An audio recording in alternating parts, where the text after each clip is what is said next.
Hey everyone, and welcome back to Labeled. I'm Ariel. I'm John.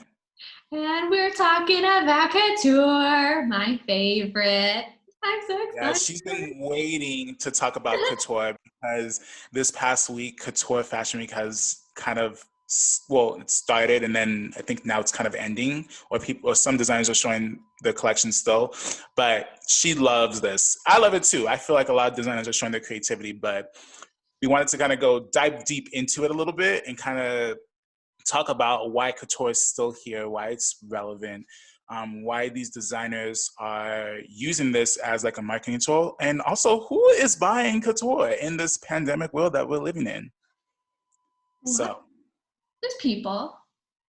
I mean, yes, I feel like now there's people after seeing the collections, but even prior, I was just like, this is a lot. This is too much for, I mean, granted, you're spending basically a house, you're buying a house in the form of No, a you're buying dress. a car.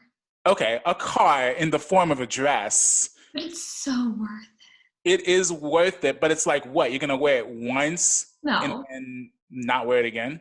wear it around your house. But If I you mean, do you follow Daphne Guinness, the heiress to the Guinness brand? no. Okay, so she is obviously she's like the top couture buyer in the world. There was this documentary that I was watching on BBC, and she buys, what is it? Alexander McQueen. She buys Chanel. She buys Dior. Legit, all she buys is couture. That's all her collections are made of. If you follow her on Instagram, all her like styles and like all this stuff is like couture.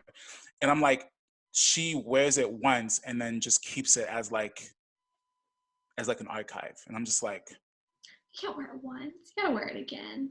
she wears it once and then she buys new ones. She buys new ones every season. And I'm just like, okay, you just spent $100,000 on this top or the skirt. Not Granted, that much. A but hundred thousand. granted, it has beading and like all this other intricate details in it, and I understand the price. I get it.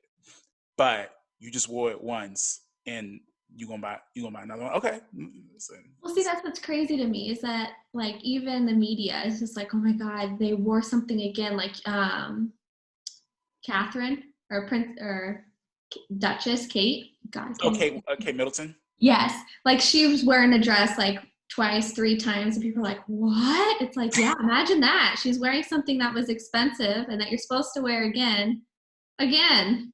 But I think it's because they're celebrities or they're like people of influence. That's why they're expected to wear things more than once and not just wear like no they sorry The other way. the other way. They're expected to wear things. They're expected to wear things once and then find something new to wear because they're trying to influence people into dressing a certain way, like having a new look, inspiring people to look like a specific style or whatever the case may be. But I think when they see her wearing this one dress one time and then they wear it again, it's like, what? Are you broke? Why are you wearing this again? Like they associate that with Yeah. like if you wear it twice, it's like, are you broke? Like is I mean, and to be honest, the monarchy in Europe, they're not making that they're not rich like that. I mean, they have money and assets in terms of like things, but they're not rich. They don't got billions and billions of dollars in the bank. They probably only have like hundreds of millions or maybe like just a couple million in the bank that keeps them afloat. But in terms of like access as a royal family, they get a lot of the stuff that they get for free. If I'm from Yeah. what I've read, from what No, I've read. I get it. Like famous people are seen as walking advertisements. Exactly. Yeah. So, Because these brands want to advertise their clothing. They want to showcase it to the world. And most people want to dress like Kate Middleton, which I don't know why, but are you kidding? Oh, I can just remember this one outfit she wore for Christmas. It was a black cardigan and a red plaid skirt and these black boots, and I wanted that outfit so bad. so I will say there's a lot of collection, a lot of design, there's a lot of styles that I've seen her wear and even like other celebrities wear on the red carpet in these beautiful couture gowns. That I'm like, yeah, perfect. That's beautiful. But I think, like for you, Kate Middleton, that's your like style muse, one of your style muse maybe. And for me, I don't know I don't really think I have a style muse, but I do get certain elements from certain people when it comes to like male fashion people. So I just pick different styles. But anyways, not to go completely off topic, we do want to talk about couture. So I just want to kind of pose this question for Ariel because this is her. She studied this. She's very into like hand stitching, doing things by hand, not by machine, and like beading and like embroideries and things like that. So this is her realm. I love it too, and I love the art and design behind it, but I think she knows a lot more than I do. So I wanted to ask this question: what is couture? What is haute couture, and why is it important? Haute couture is made to measure. So it's made specifically for a specific person. It's not made for mass production. You To be considered couture, you have to work a certain amount of hours on it. And I think it's around 100 and something hours on that certain garment. Don't and you have to be a part of a school, like a what's that school in Paris called, or that Chambre de Syndical, something like that. Yeah, La Chambre de Syndical. Yes, they have to approve you as couture. But couture is technically made to measure, so it's made to fit you. That is pretty much the definition of couture. But couture, in the sense of like the fashion world, it is all the other things.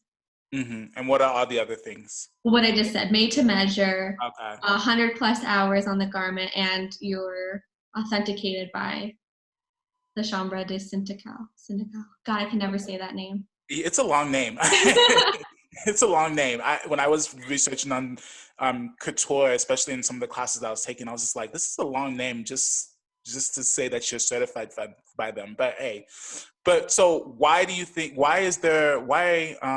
there's so many brands that do couture in some instances in their regular collection. Why is it so important to be classified or certified as a couture brand by this foundation? Because you're doing all the techniques that go into couture. So there's these craftsmanships that go into it. So like pleating, the bead work, the lace work, usually all of that is handmade. The dyeing process. Sometimes people will hand paint on the silk. Mm-hmm. It's a work of art. It is. What you're wearing. You're wearing. You have to see couture up front to really appreciate it. It's not the $2,000 evening dress that you find at Neiman Marcus or Nordstrom. It is a $65,000 dress that has hours and hours and probably like 5 people working on it, and you can feel it. First off, it's heavy, but when you look at it, you're like, whoa, this wasn't a fabric made like at some factory that a machine beaded all of it. This is somebody who did it by hand and beaded this whole beautiful thing. There was somebody who created this pattern for the beading process. Even to get into it, you need help. Like there's like all these components in one of these dresses. I have no words. You have to see it in person.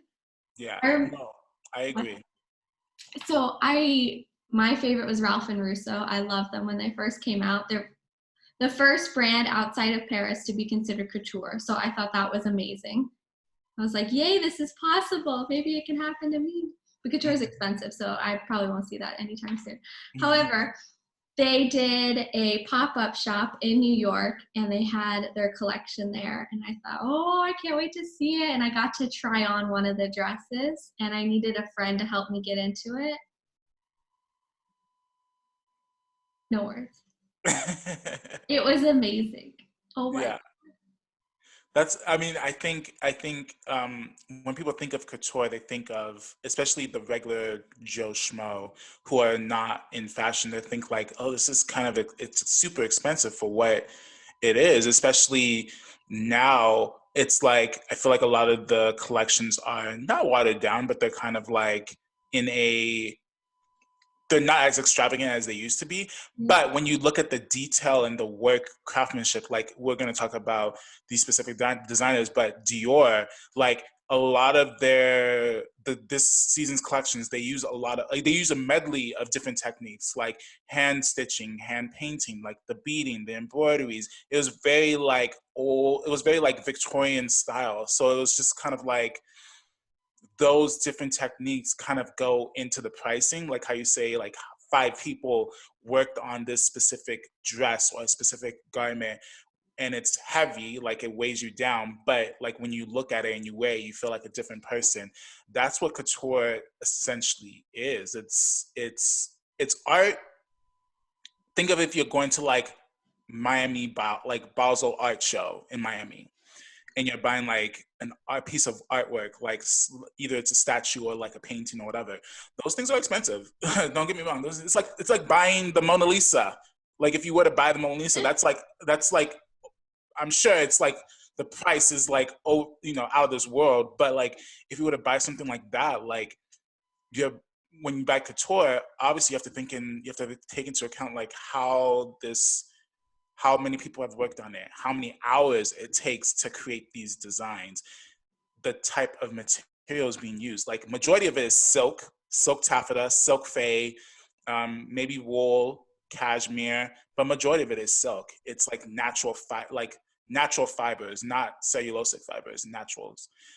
Meaning like it's created by created by nature. Cellulosic is created in like a lab or something like that.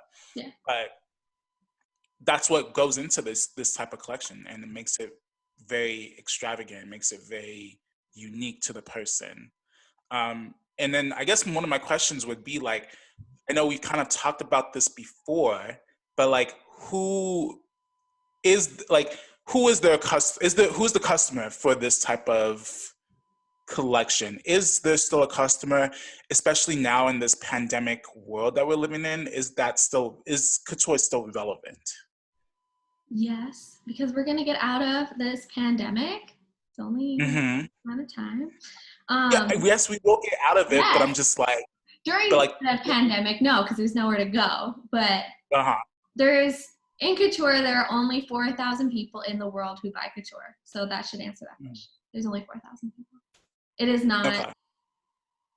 Brands that do couture do not rely on couture to make their money. Couture is mainly shown as a fantasy for you to buy into the brand. They don't expect their customers to buy the couture. They expect them to buy the perfume, the makeup, the ready-to-wear, the shoes, the handbags, anything that they can to buy into the brand. Couture is mainly for the wealthy, obviously, because it's expensive. The red carpet, and royalty, yeah, because you see a lot of like the royals. Like I follow Queen Reina from Dubai, and I follow her on Instagram, and she posts like she's a fashionista for sure, and she's always decked out in couture. Well, some like regular like ready to wear, but like the most expensive exclusive stuff. But then I see her in like some pieces are couture, and I'm just like, dang, like if only. But I think, and that's great, because I think like for a brand like you, like I know you is hopefully, maybe, I don't know, I know you talked about this in the beginning, you aspire to kind of be in that situation, that realm where couture could be an option. But it's like there's only 4,000 people in the entire world that actually buy couture. Like I know why, I know how, but like how does a person market to those types of people? Like how do they get them in? And with that, is the red carpet a conduit to kind of attract those customers? The red carpet is seen as advertisement because the celebrities don't pay for it. Like the designers fight to dress a certain celebrity, so they're not paying for it. Right. But because like I love the dress that Versace made for Blake Lively at the Met Gala. that went Mm-hmm. for, forget what that topic was, but it was like on religion. Have you ever Yeah. seen that anywhere else or anybody wearing that again? No. But No. dang, do you wish you could go and buy that? Right. Uh-huh.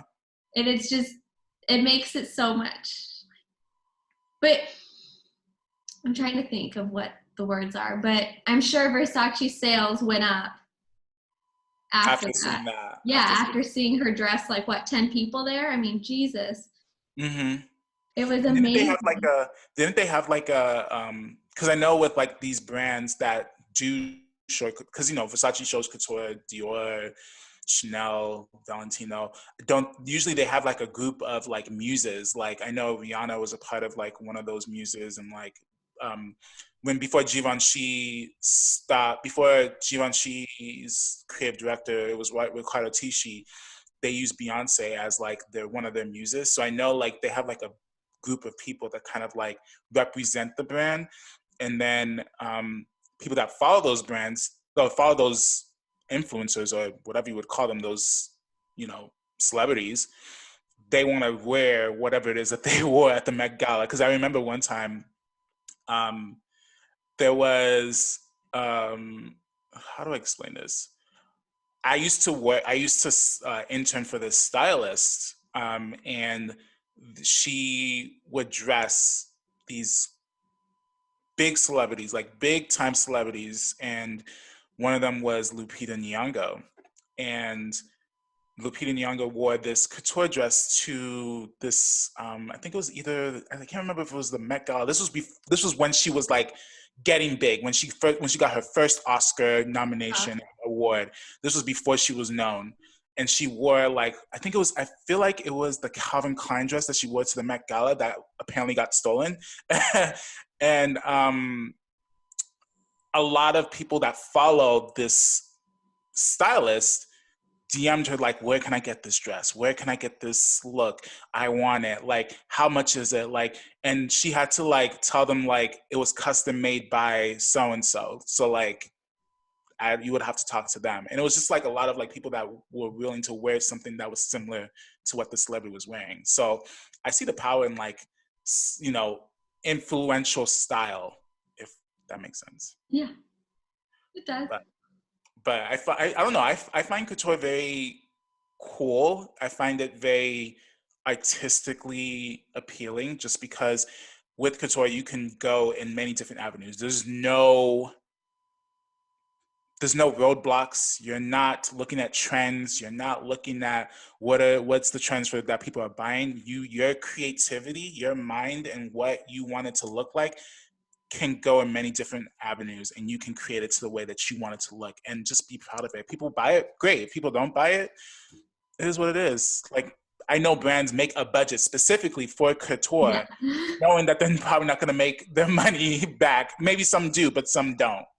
So, and then I guess another question is for you is like, since there's a small amount of couture buyers, how is it somehow so profitable? Because I read a lot of articles, and there's a lot of designers that are saying, oh, it's the couture collections are profitable for them.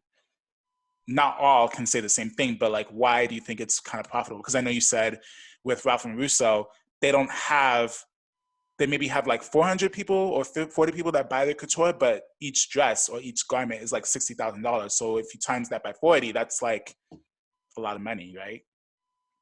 Yes, but then the collection, yeah, they had to make all those samples, and then they had to do the runway show and hire all the models and the makeup artists and hairstylists. So are they really breaking even?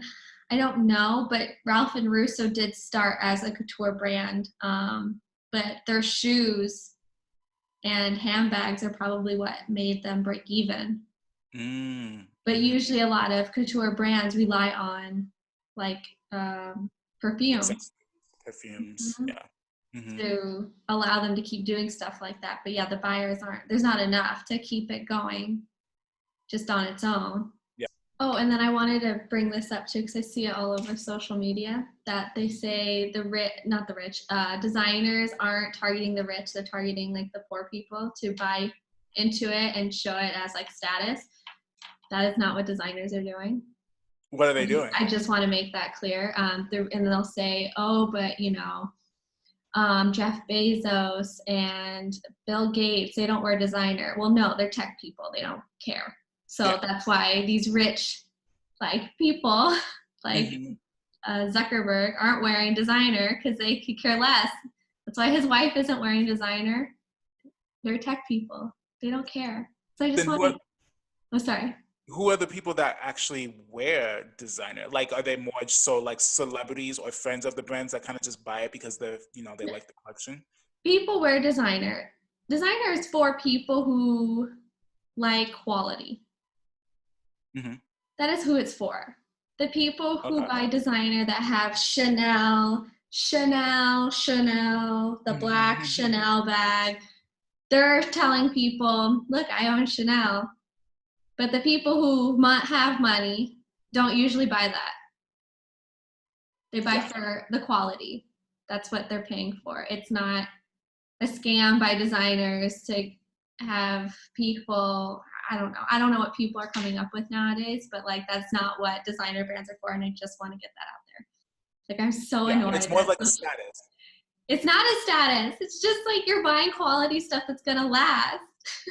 But I feel like it's also a status too, because it's you're buying clothing that lasts. Yes, the quality is there, but also it's and you know this. We've worked at luxury high-end retail before. We worked at Neiman Marcus. We've sold Chanel, we've sold Dior.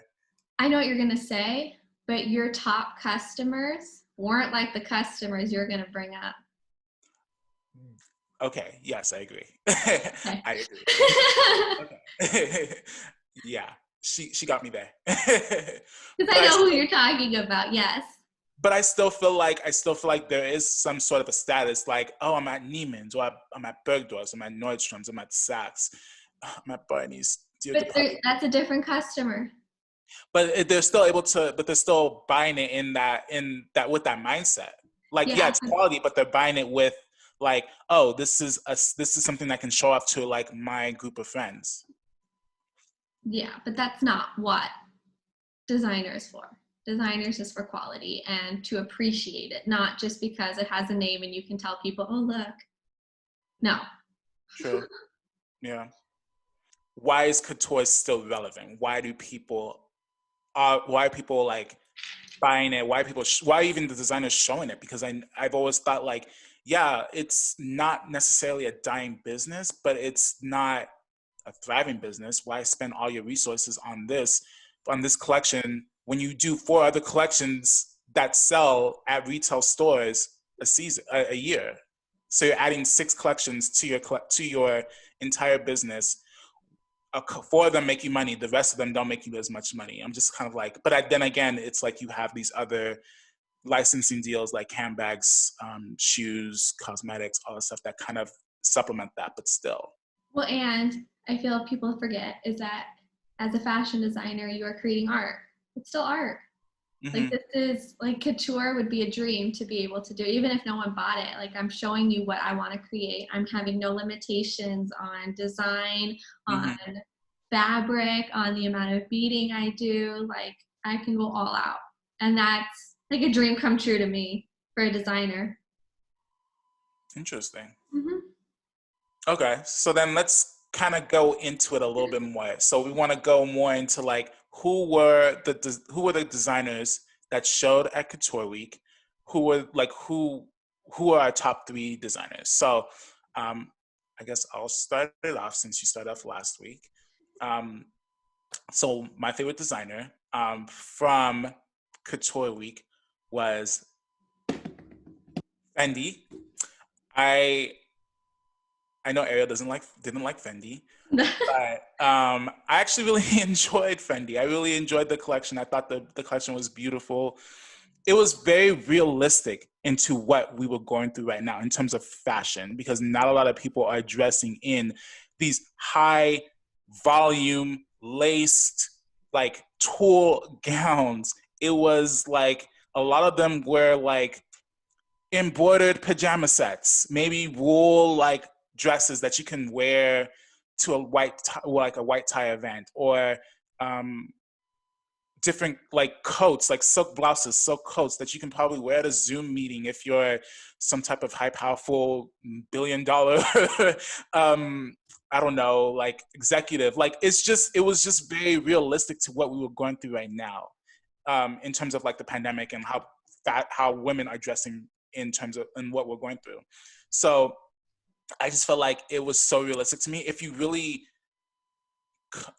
like look at each piece on its own and not look at it as a whole, like, oh, that blouse looks amazing, I can style it with something that I have in my closet, or those trousers look great, I can wear it casually with a white t-shirt, just things like that. If you look at it in that way, I felt like this collection kind of like it could be worn together, but it can also be worn with other things that are in your closet if you want.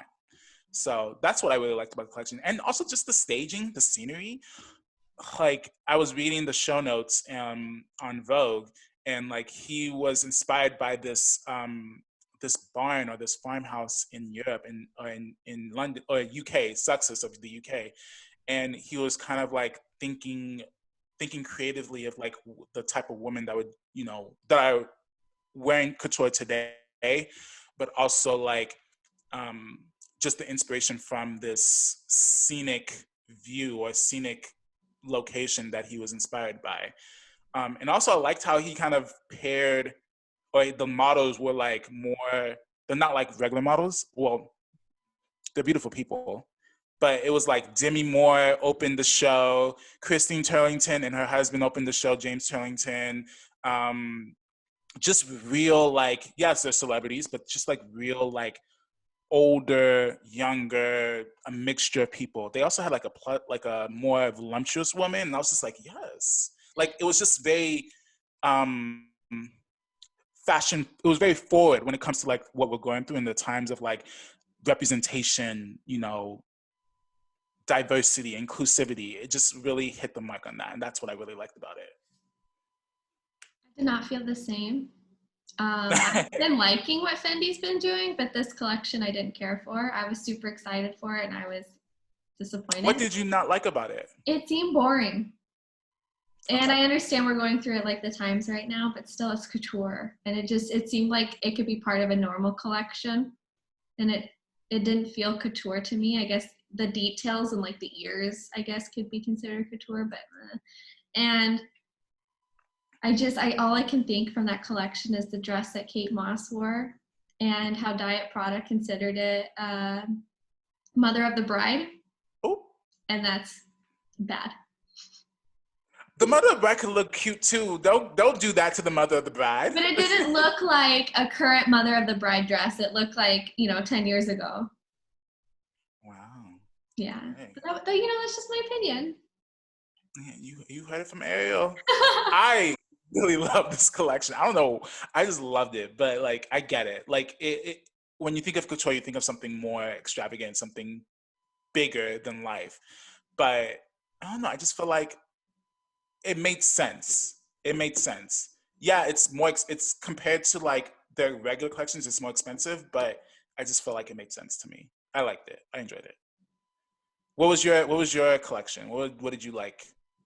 So I know we both like it, so we'll just do your second and my first was Chanel. Yeah. I loved how feminine it looked. It wasn't a bunch of tweed. It was like a mixture of things. It still felt very Chanel, but it felt like it was just more fun. And it was very small, which is different from what Chanel does. Mm-hmm. And I like that. I agree. I was reading the show notes on this one as well. They were using the inspiration was kind of like a garden wedding, like a garden side wedding at like some type of chateau or whatever in Paris or in London or whatever. And I just like how whimsical, how feminine, how just pretty everything looked. Like, yeah, I even liked how like they have because I know Chanel has a bunch of different muses, like muses meaning like they have a bunch of different like brand ambassadors, like celebrity brand ambassadors. And I liked how they have Penelope Cruz, Marion Cotillard, and other like French like celebrities in Paris just randomly in the show, not in the show, like walking the stage, but like in the audience. Yeah. Like it was just like those 5 people in the audiences just watching the show. I loved how they have their group of muses that they are inspired by to kind of watch the collection. And they looked elegant too. I was looking at Penelope Cruz and Marion Cotillard. I was like, Marion Cotillard, she's my favorite actress, like favorite French actress. She looked gorgeous. Gorgeous with her hair slicked down in a couture. Goodness, I was like, damn, you look so cute. Like, I was into it. And then Penelope Cruz, I had not seen her in anything as of late, but she looks good. All of them look good. Even the models walking down the runway looked amazing. Like, it was just like a fantasy. It was, like you said, it was very much a fantasy. Mm-hmm. And it was like very florally, like you saw the floral arches. It was very much a scenic, like in terms of like location and like the scenery and like all that stuff, the staging of the show. Like if you go on Vogue runway.com, you can see the entire show. If you even go on Chanel's YouTube page, you can see the show, and you can see how they had like a small little like presentation. It was very filmed, and even like the music, they had the little like 70s music, but in like a different rendition. I forgot the name of the song, but it was perfect. It was perfect. I couldn't like. I had like. Normally, I'm really against Chanel just because I feel like they're lazy. But this time, I thought they did it. And did you notice that they had more of like a voluptuous model? The second look, where she was in that long cardigan. She wasn't like stick skinny as the other ones. She was very much more. She had hips, and she had and she had. But she was very, very voluptuous. So I was just like, yes, okay, yeah, it was just one model, but hey, Chanel is taking their time. We'll take what we can get. But I really, really, really, really enjoyed that look, that collection. It was just, out of all the collections, this is my favorite. Like all their like seasons that they do, like pre-fall, spring, summer, like this was my favorite. For color-wise, for couture, this season, it was my favorite. I love the pastels. Mm-hmm. Yeah, I would consider them my favorite. Yeah, I would consider my favorite. And I guess I'll go into like my third one, which is my last one, Valentino. I love Valentino. I think Valentino, they are. So Pier Paolo Piccolo, he's now the creative director, the sole creative director. Before it used to be Maria Grazia Chiuri, who is now the creative director for Dior.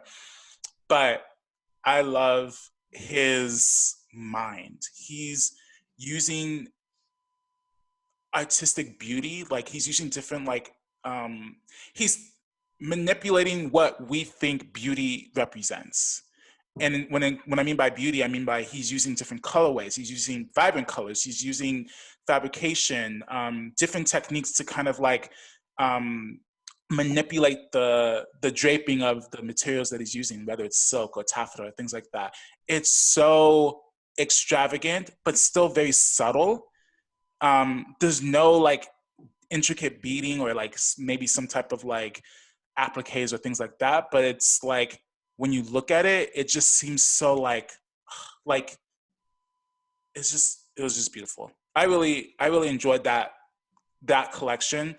I loved his other collections, but I feel like this one, I liked it even more because I feel like he used a lot of more vibrant colors instead of those like vibrant muted colors, like those burgundies and those purples and things like that. He used like hot pinks. He used vibrant reds, whites, like neon greens, like these beautiful colors. And then he also had a mixture array of models. And I'm actually noticing that a lot of these couture designers or these brands have men in their collection.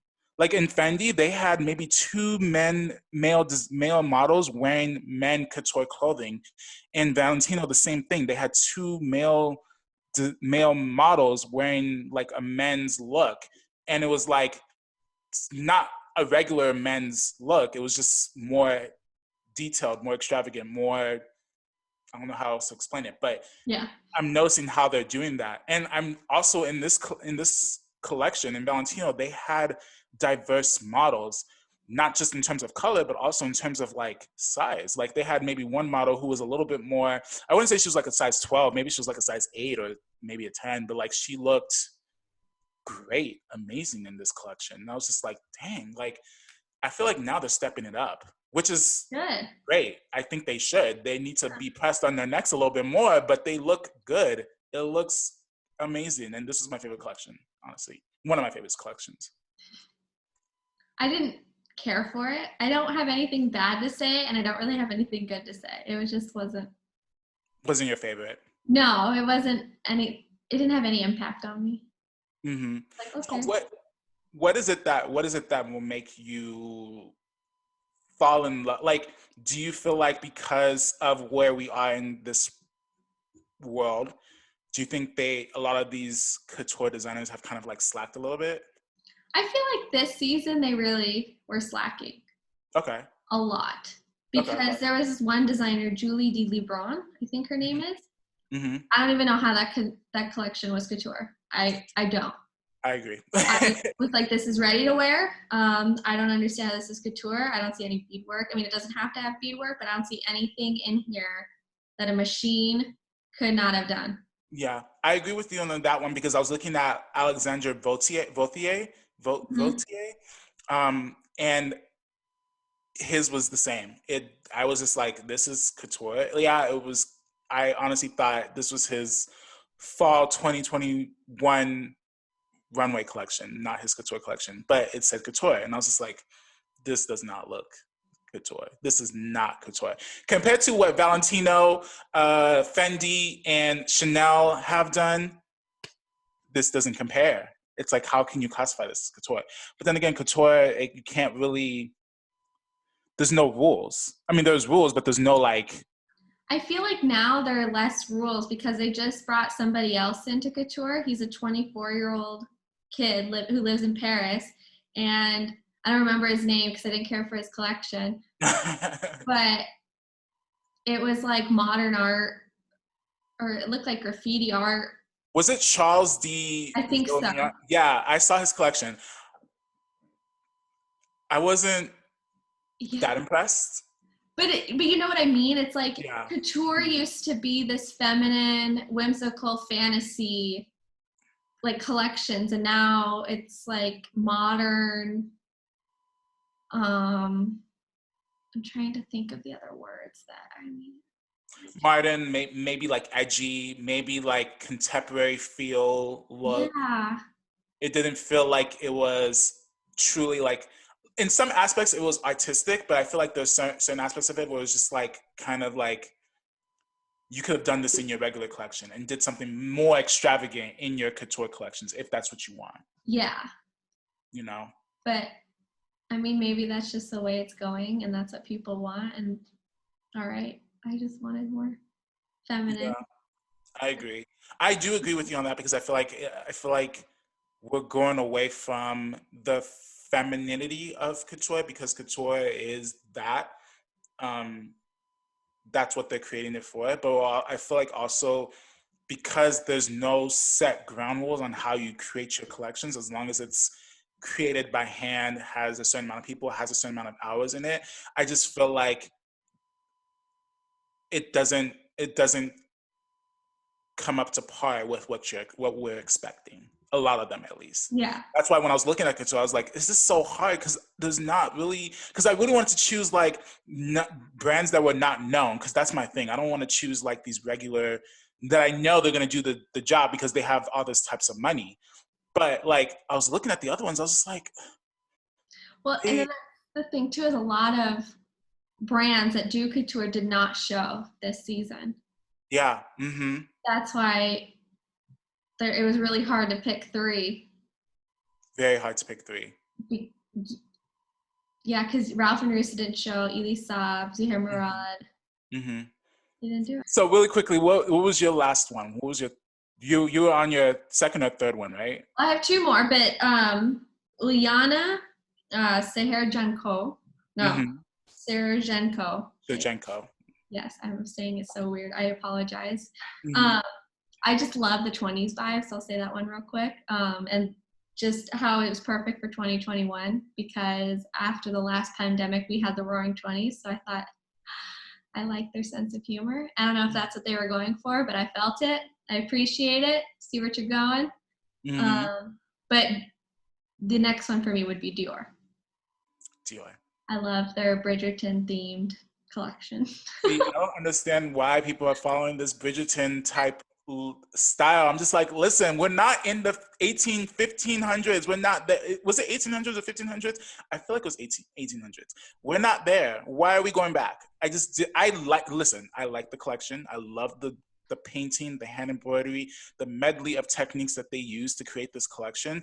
I was looking at their Dior has this on their YouTube page. Dior has this series called the Savoir Faire.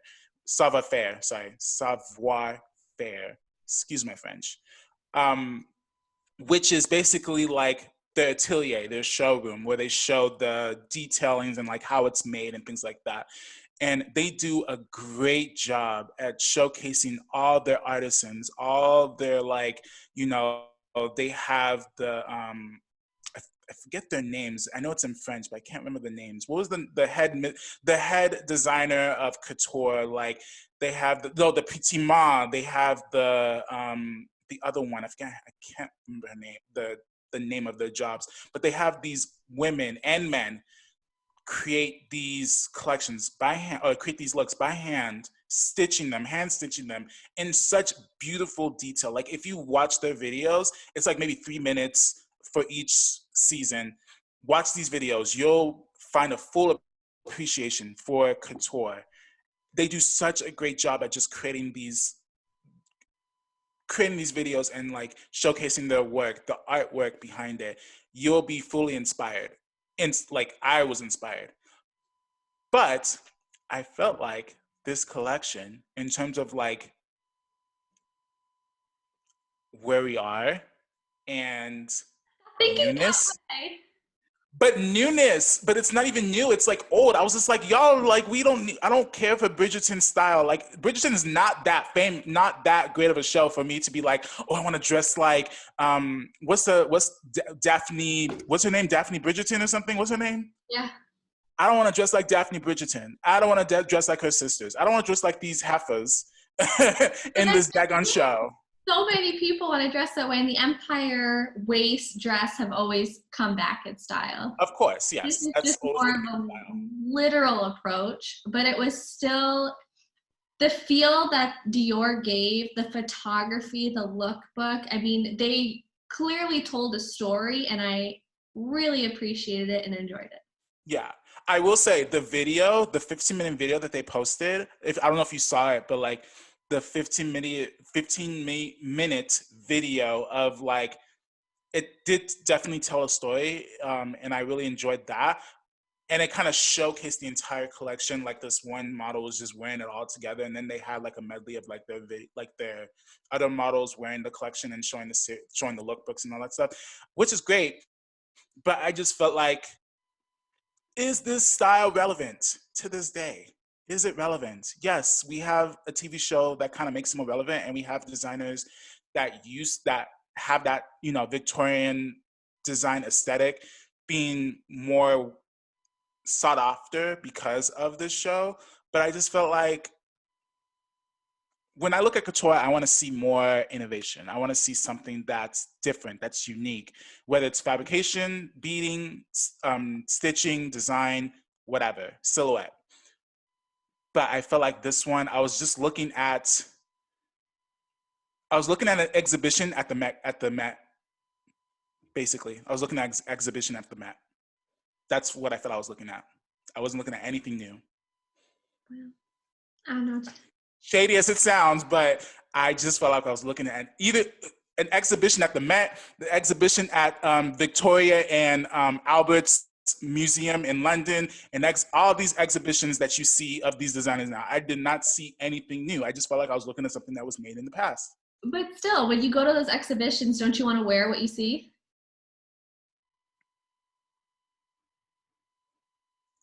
Okay. Not really. I don't know. Oh, well, hard to answer that question. It's hard to answer that question because you never I feel like innovation back then is different than it is now. Because I feel like now we have a lot more resources. Back then, there's not a lot of resources for them to create what they created. How Joy created that translucent like blue gown with like the beadings and like the crystals and all that stuff. That was an innovative moment in the 1950s that he created.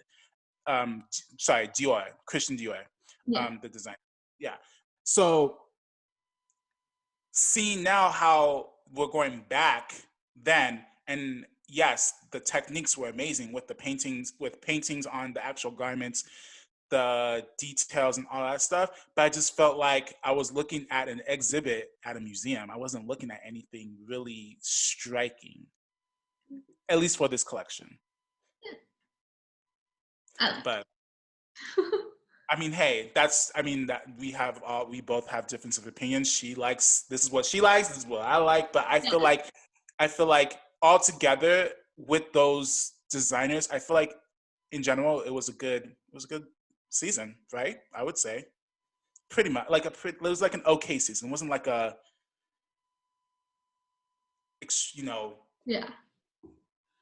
I wasn't awed, I wasn't oohed, but I was like naturally pleased. Yeah. Yeah. So, but yeah, that's a little bit of couture that we wanted to go with y'all. We thank you so much for coming into this episode weekly and just kind of listening to us ramble and talk about fashion because we love it. So, if you would be so kind to like, share, and subscribe on all channels, whether it's YouTube or Apple Podcasting or Spotify, that would be amazing. And just follow us. Our social medias are going to be at the bottom. So thank you. Have a good one. Bye, y'all.